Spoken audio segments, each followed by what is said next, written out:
આ વિશ્વ હાઇપરટેન્શન દિવસે ચાલો આપણે સૌ સાથે મળીને હાઇપરટેન્શન એટલે કે લોહીના ઊંચા દબાણને નિયંત્રિત કરવાનો સંકલ્પ કરીએ. વિશ્વભરમાં અંદાજે 1.4 અબજ લોકો આ બીમારીથી પીડાય છે. તેમાંથી અડધા લોકોને તો ખબર પણ નથી કે તેમને આ સમસ્યા છે. ભારતમાં દર 4માંથી એક પુખ્ત વ્યક્તિ હાઇપરટેન્શનનો શિકાર છે. તેથી જ જાગૃતિ લાવવી અને પગલાં લેવા ખૂબ જરૂરી છે. તમારા આહારથી શરૂઆત કરો, મીઠું ઓછું કરો, પેકેજ ફૂડ ટાળો અને દાશ આહાર અપનાવો.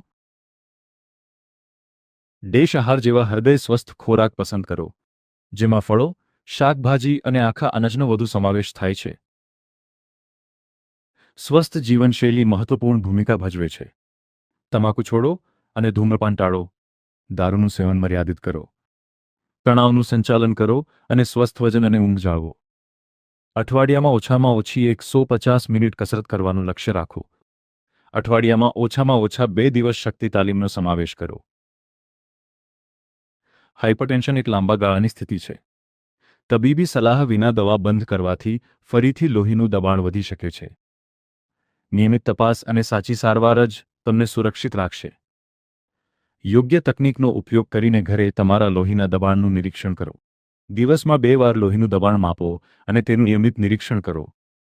તમારા લોહીના દબાણને નિયંત્રણમાં રાખો. સાથે મળીને આહાર, જીવનશૈલી, કસરત અને સારવાર દ્વારા હાઇપરટેન્શનને હરાવીએ અને સ્વસ્થ જીવન જીવીએ.